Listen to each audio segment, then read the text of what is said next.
Well, hello.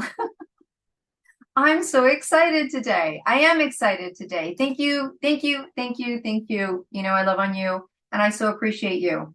Today's a special day. I don't do these often. I'm going to do a solo show. And actually, the last show we shot yesterday, which may not be the last show that you saw, had 12 people on it. Oh, we shot that baby yesterday, and that was really fun. 12 like highly bodacious, excited entrepreneurs, right? Out there doing it. But you know what? In a very short period of time, and maybe you're watching this after, who knows? But right now, we have officially got the news that the third revision, which to our world of understanding at this time is the last revision, because goodness, like, I don't know. But no, at this point, this was the goal. This is the deal. There's 262 women in that book being celebrated and all the things. But this is the news that we have got, that the first shipment of these new books have been delivered to the hotel in LA, and we're about to show them to the public for the very first time at the Harvest Emmys Gifting Suite in just a short period of time, probably a week away from when I'm doing this. And December 4th. So again, whether you've seen it, and I don't normally timestamp my conversations, but December 4th, 2025, we are doing a big 2 hour huge celebration. I'll call it a launch, I'll call it a celebration, I'll call it a welcoming. And in those 2 hours, we are going to be showing off this book in its final stage. It's not the final of the book launch, because of course we said that would be a 5-year book launch, and a book launch it has been. And I was thinking about this. We're also going to be, of course, celebrating the planner, and that's going to rise to the surface. I mean, that following started way before even the concept of the book. Well, I won't say the concept of the book, but I'll say the actualization of the first book. And so that's rising to the surface as another beautiful anthology that people are getting exposure through print. We're going to celebrate that there, but we're also going to celebrate all of the speakers that have been on the summit. Every single one of them is going to be invited to come participate, as well as we're going to celebrate the fact that the presentations that we have done in these incredible summits are now up and live, and all individual episodes. Just to give you perspective, in case you haven't hung out with us before, but that is about 27 summits of 20 to 30 speakers each summit. So imagine every single one of their individual episodes up on the Women's Channel, streaming to hundreds of millions of people around the world. So it's quite a project, and some people call it a movement, and I would agree with them. Right? They're on the inside scoop. It's sisterhood, right? Everyone's a sister.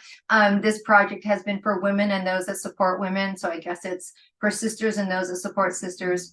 But I get asked a question quite a bit. One, I get asked, when do you sleep? And I sleep well, just to let you know. When you're kind of living your passion, even if it fatigues your mind sometimes, there's this part of an internal engine when you're on passion, and you know it because you've been on passion before. It doesn't even really matter what that passion is. Compare it to, oh my gosh, you know, the first time you got your 1964 Mustang because you love Mustangs and how much you poured into that, you know, day and night, or your kids, or your work, or your craft, or a book, or whatever. But when you're fueled in that very inspirational way, you find energy, you make energy. Sometimes all the things that you need to do to make that happen actually produces energy. It certainly feels like it, right? Because you wake up and it's there. It's there. So I sleep well. And I think I sleep well because I am on path and passion. Doing something of this nature and have it not being part of my dharma or my passion or my heart would be exhausting. I wouldn't want to do it. And I probably at this point would not feel well because this has been going on for quite a time. And I will explain to you or tell you how long that's been. But I want to address here how. Because people, look at, we put people on the stage, and I always say it's the incredible things that happen behind the curtain.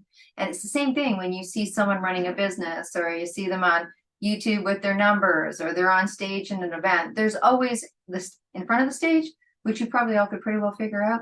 And then there's behind the stage. And behind the stage is how I'm going to give you a gleam into that today, because I think it's interesting. You're asking, so somebody wants to know. How does this all happen? Okay, if you don't know the beginning of the story, I won't go through all of that because it would take me this whole recording to do that. But basically, we landed after a strong vision many years ago when I was 31 about this project. So take yourself to where the project starts to come into play. And we decide that we're going to do this. And there's going to be this incredible book of 262 women. And the book itself was the beginning. And then a year later, after watching a super cool movie that I feel got presented to me, we added in the summits. And then the summit started in March 2023. Conceptually, this conversation started October 2021. That was when the pickup the phone to the woman who had compiled my previous books. And I'm like, we're ready and it's time.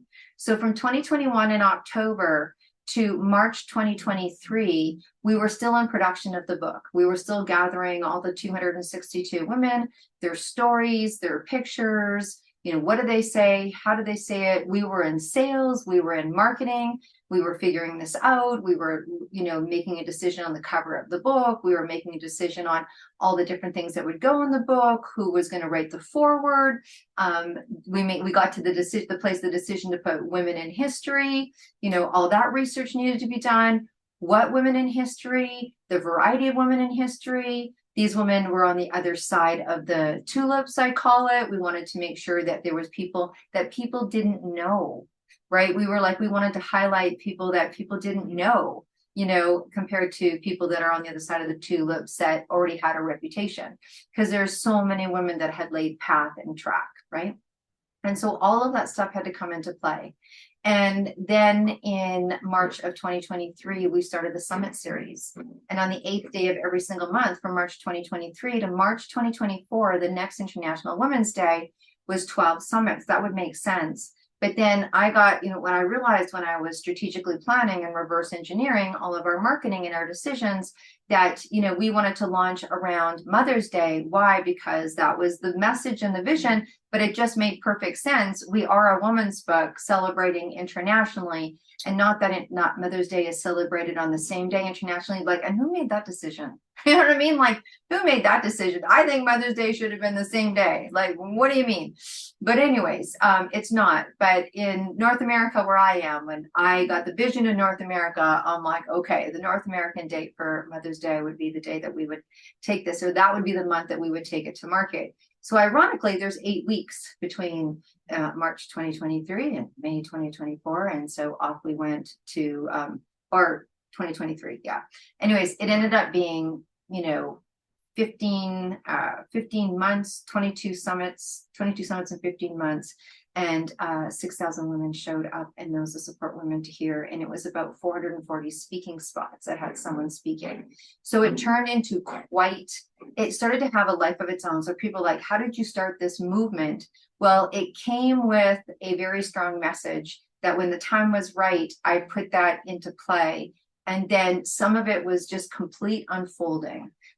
Sometimes you can't project. Now, if you're on path and you're on passion and you keep saying yes, well, it's your fault. Because that's really, people are like, how did it happen? I'm like, I didn't say no. I didn't say no. I could have said no. I could have put something aside. But what started to happen on the inside is it started to have a momentum on its own.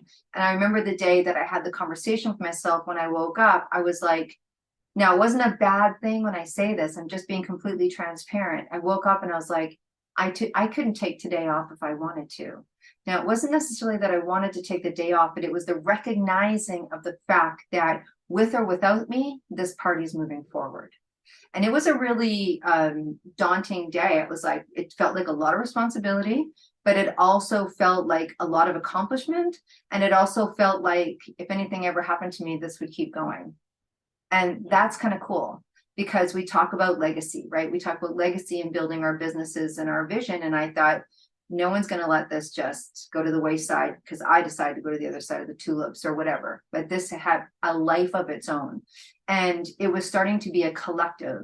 Now, I'm super lucky. I work with the most incredible team, and we meet once a week and we make collective decisions, right? So I might be the vision person, but there's other people on my team that have vision and have ideas about those vision. And sometimes what we do behind the scenes doesn't work. Like you don't see it because you just see what works, right? But we have ideas. Oh my gosh, we had names for things. Like I'll talk about the Ask Party. That started up as the Girl Guide Millionaire Summer Camp. It went to the Ask Party. People didn't know what the Ask was. It was Millionaire Ask Party. I mean, just one simple title of a group of gathering of women coming together to ask for what they meant. And it's just been interesting. It's interesting to see how women feel about asking, right? Because if it was a different title, it probably would have a whole different attendance. And we're holding true to the fact that everyone's going to get comfortable asking for what they need. There's all sorts of things that go on behind the curtain that you don't see. So sometimes things really work, like they're seamless. Like we decide to come up with a class, like know your media score. I think if you're listening to this and if you haven't been to that class, well, that's surprising. You might be one of 10 people because it was a really great title and people needed to understand what their media score was as an entrepreneur. And those classes filled. We've done group podcasts. You're listening to a podcast. You've watched this podcast. The group podcast, oh my gosh, a huge hit. And then it's into discovery of what do people want to hear? What do people want to talk about? Like all those things. And sometimes things change. Sometimes they start off a little funky and then all of a sudden they hit. And we're like, what happened there? And then we have to take into consideration economics. We've been doing this since 2021. There's been a real change in economics, right? So 2021, I remember when we were doing this project, 2023, asking women to come into a book that wasn't a small amount, right? And we had just come through a really big world health situation that was, for the most part, difficult, maybe financially. A lot of new entrepreneurs hit the market. They didn't really know necessarily what they were doing. Some of them got forced into entrepreneurship. Some of them were trying to accommodate some of the things that happened. Some people chose to leave their work. Some people were working from home and realized this is what I wanted to do. There was all this different flesh into the world of entrepreneurs. And we have, that's who hangs out with us, self-funding people. Men and women by nature are self-funding, even celebrities and all of the people that we work with that, you might see on the screen, or actors and authors and all, speakers and TEDx. It is really a world of entrepreneur. They're as good as their last movie, they say. They're as good as their last album. So there's always this idea and conversation going on about what's next, how to bring next. And so there was a lot of things that came into play because it was needed. When we started this project, it was a book and then welcoming women to the stage. And that came after me watching a movie. And my mandate for every company I've ever built, which I've built 7 companies, 7 divisions since I started this entrepreneurial party. And it was to help women and men stand up, speak up, and show up in their business, personal lives. I came up with that in my 20s. My son, my youngest child, is in their 20s now. So it's been around for a while. I never changed it. And this was the project that I decided, I remember saying to the compiler, this is the project that we're going to put that vision and mission statement from all these years into play. And then what happened is it really started to play. So you've got a time where, people were coming into being entrepreneurs and they wanted to be part of the book. And then there was things that they needed, right? They needed to know what it was like and what was needed to go into a book, and how do I market myself, and how do I market that book, and how do I use it for branding, and how do I use it as to leverage myself up in my business and to give me credentials. And now we started doing a lot of teachings and a lot of classes, and that's when we made the decision to be an accessible house. So what did accessible means? It means that we had to be willing to walk people through the process, not just offer the services. And what did it mean? It meant that we had to be accessible to the world. So how do you create a worldwide global accessibility project when it was free? Like the first 22 summits, it was free to attend.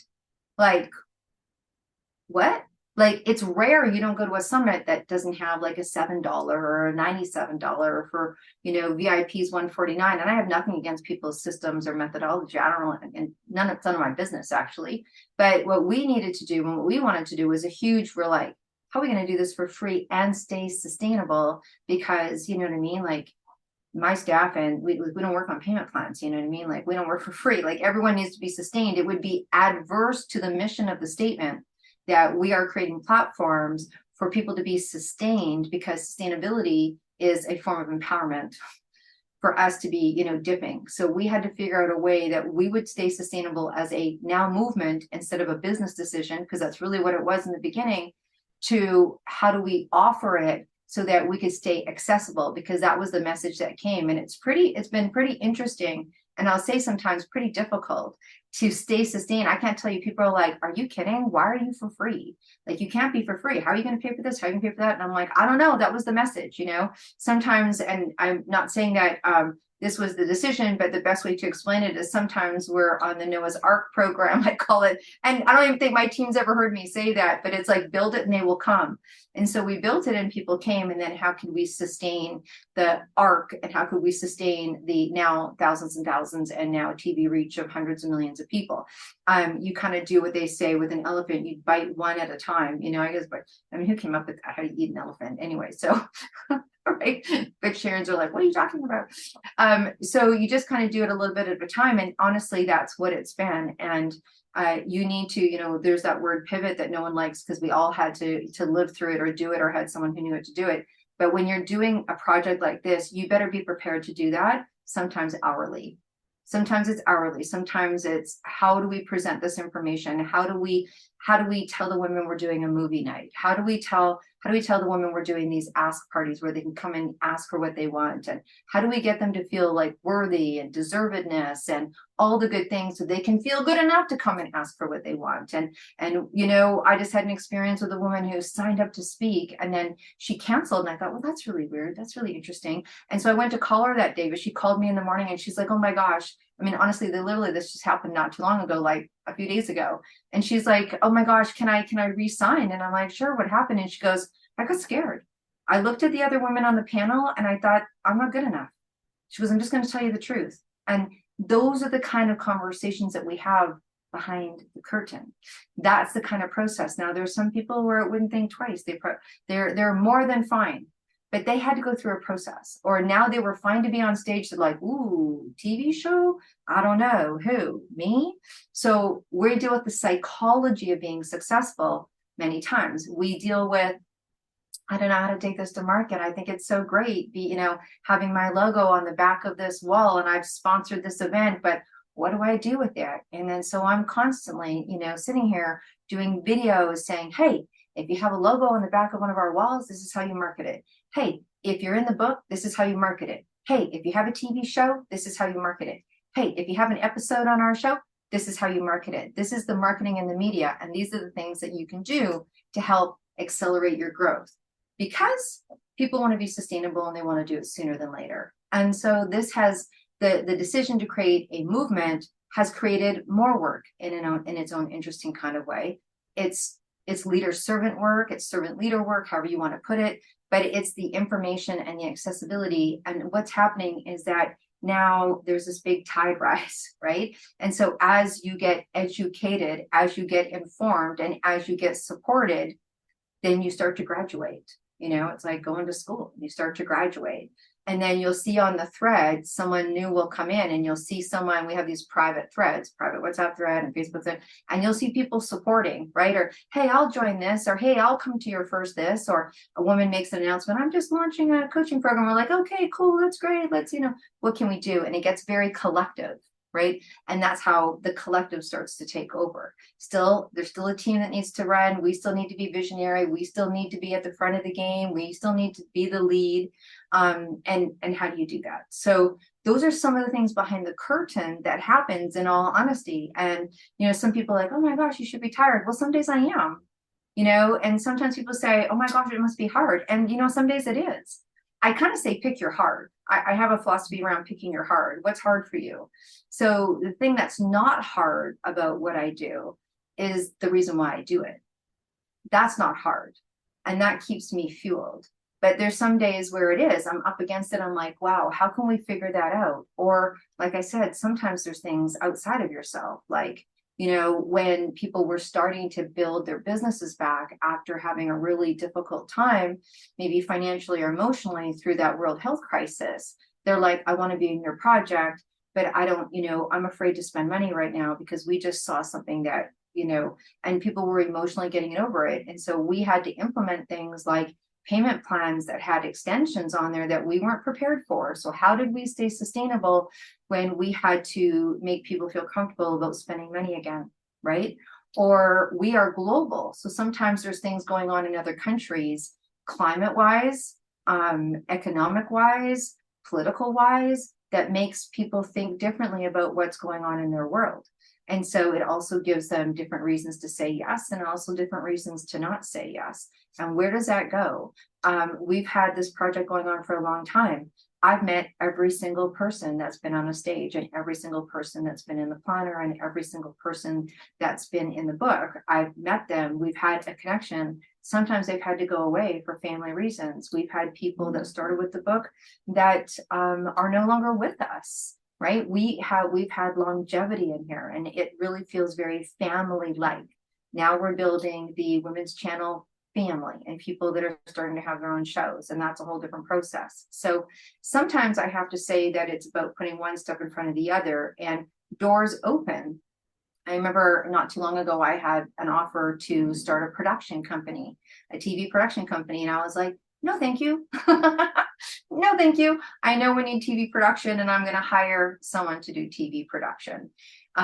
When you start building this kind of movement, you have to know what you don't know, to go learn what you know, to go hire someone to do what you don't want to do. Does that make sense? So there's things that you like to do, but you can't do it anymore because it doesn't serve the community, it doesn't serve the whole, it doesn't serve the momentum of what's going on. So there's things that I used to love to do that I can't do anymore. When we hired a happiness director, which is awesome, that took off some of the things that I like to do, just be able to, I don't know, call someone and make them happy, right? Now, I'm not saying that I don't do that now, but I got to be able to do that all so much more. But there's things like that you have to shift from, but that you get to build something different over here. So all I can say is that we are just about to announce and have this book be released live online. And it's a really interesting feeling to have that come into a place of being complete. I think the interesting thing about it is that it doesn't feel like it's coming to an end. And it's not like it hasn't been going since 2021. I mean, it's 2025. Do you know what I mean?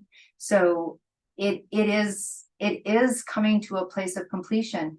But because the movement started before the book ended, it feels like part of the process. And that's super cool. So I would say to anybody, it's like, don't wait till the book's in the marketplace before you start your next piece. We had the summit start before the first book was even filled, right? We were selling and filling the book as the summits were going on, and then we completed the book and the summits were going on, and then the planner was going, and then the TV, and talking about the TV. I told people that they were going to be on TV when they started speaking. People started speaking in March 2023, where we have just completed all of the summits and got them all edited up online, right? Okay, super cool, right? Not everything, just because you say something doesn't mean it's going to happen, nor it should. We made that decision. That was an interesting decision. I'll tell you, that was a tough one. So people are like, oh, I just spoke last week. I'd love to see me on TV. And we're like, we don't want to compete with ourselves. We wanted that first batch of summits until the book was launched, right? Until the book was launched, the first book, which was a huge success. The first book, the first revision, I guess, we didn't want to compete with ourselves. So we didn't have anyone up on TV until all of those summits, till that book launch was done. So that was a really interesting decision. People are like, oh, I'm like, you'll see yourself on TV in a few months. It's all good, and everyone went with it. So that was really great. And that was really helpful. So for the most part, All I can say is that there's going to be things that are going to feel tough, and they are, and you do them anyway. If you don't know what to do, you hire someone to help you. Don't do this alone. You know, you don't do it alone internally, and you don't do it alone on the outside. I've hired coaches for part of this. I pull experts in on part of this. It's called the stretch to significance for a reason. You will feel stretched. I have felt stretched. There's times where I turn my phone off and I go do things. I was just talking to one of my clients actually, and I told her to go celebrate. And I said, one of the things that I do to celebrate, and she goes like, I need to go on vacation, but I can't go on vacation. And I'm like, well, what does a mini vacation look to you? Because to me, a mini vacation looks like leaving my phone at home and going to a movie by myself. She said to me too. No wonder we're friends. So I would say you need to find the moments. On my website, it says the moments, not the hours, that will change your business. And I also think it's the moments, not the hours, that can change your life. And so I think learning and understanding that there's magic in moments. And 3 minutes maybe before I shot this, I was doing something that took me 2.5 minutes that maybe 5 years ago I wouldn't do it because I'm like, oh, that's going to take me too long. But things don't. And I guess really stay true to yourself, right? I believe that I've stayed true to myself. It's been a big personal growth journey. I've had to look at myself from the outside many times. And I don't think that when you start a movement, it's something that you start in a sense of being naive. If this is a new concept to you and you haven't had a lot of experience in what you're wanting to start a movement in, then circle yourself with really strong people that are much wiser at you and have done it a couple of times. It's almost like planning a big event. You know, would your first event you decide to plan, would you do that for 1,000 people? I would suggest you do it for 30 and see how that goes and go from there. So anyways, here we are. We're just about to have this incredible experience where the book is in its completion, and we're going to celebrate it as the catalyst. It's not a book that's closed. We have, at this point, 4 more years of taking this around the world. And we've been around the world. We've been in Ireland. We've done 2 events there. We've done Vancouver. We've done Texas. We've done LA a number of times. We've done the Oscar suite, the Emmy suite. We were, where else am I thinking? New York, right? And we already have the agenda of next year going. And so it's a 5-year tour of not only just the 262 book, but the speakership, the authorship, the planner, all of it is going to be the speaking, the TV, and the publication, and everything to do with media and exposure and empowerment. That's what's on the 5-year tour, not just this book. It was a catalyst for this. So, and we want to celebrate it right. If you're watching this beforehand, I can't wait to see you on the screen. If you're watching this after, well, thank you. Go get the book. If you're watching it before, go get the book. There's really cool, groovy women in there that you need to meet. If you like to watch TV, go to the women's channel. Go there, and the speakers, not every speaker is in the book, right? So go and just find someone that's going to inspire you. It honestly is the only place you need to go for motivation and inspiration and education around entrepreneurship of its finest. Absolutely go and be inspired. There's enough there to just like sink your teeth into for a very long time. So our whole summit is called Stand Up, Speak Up, Show Up, Yes You. So I guess my final words to you are, if you want to build a movement or you want to have movement, then I encourage you to stand up, speak up, and show up. Yes, you. Thanks for hanging out with me today. Bye. Be well. Stay groovy.